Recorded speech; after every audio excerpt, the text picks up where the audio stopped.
something else that you also talk about is the amygdala hijack, right? So that was a pretty interesting term that you kind of broke down in like one of your other blog posts, right? So can you go a bit deeper on that and then just tell us how that correlates with brain rot content?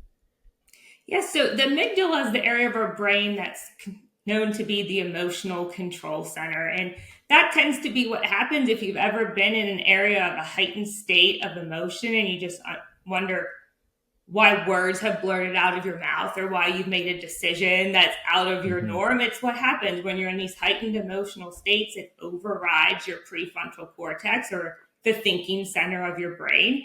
Your fight, your flight, or your freeze kicks in situations, whether you're threatened or not. It's usually that part where you're thinking, what is the action I need to take? Because that's what you're deciding what you need to do.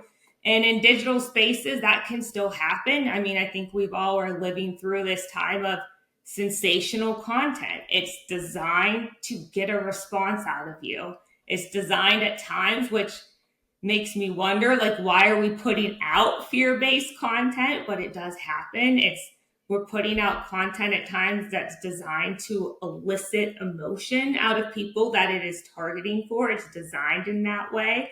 I think before you used to hear a lot more of the content, set to a particular music or rhythm. We use Mm-hmm. music, just like you mentioned earlier in movies, to kind of set that tone or the emotion. But now there's a lot of Yeah. sensationalized content out there to influence or persuade people. And it can lead to overreactions. It can lead to heightened stress, and it can lead to difficulty thinking or clearly. And a lot of it can be around misinformation or disinformation.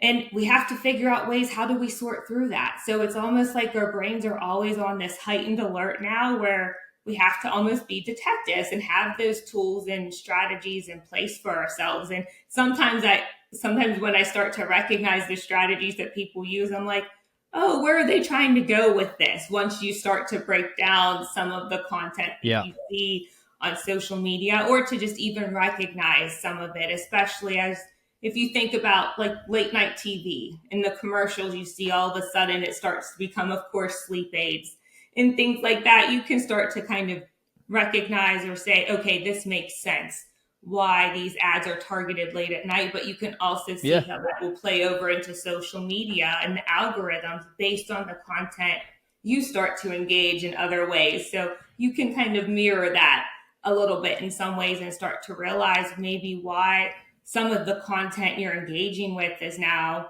starting to have you feel, if you are when you're checking in, feeling anxious and restless, rather than leaving you feel informed and say, I don't want to engage in this type of content anymore. So I'm going to stop clicking on these things and start clicking more on, I don't know, if it's kids or babies or, positive stories. So you start getting more of that on your feed and start to ignore some of those other ones that are starting to give you those heightened emotions and sensations, so that you start seeing less of it, or unfollow some of those accounts. What are some of those things you can start to do when you start to realize that your amygdala is being hijacked? Because it's being done intentionally. You just have to find some Mm-hmm. strategies that can work for yourself.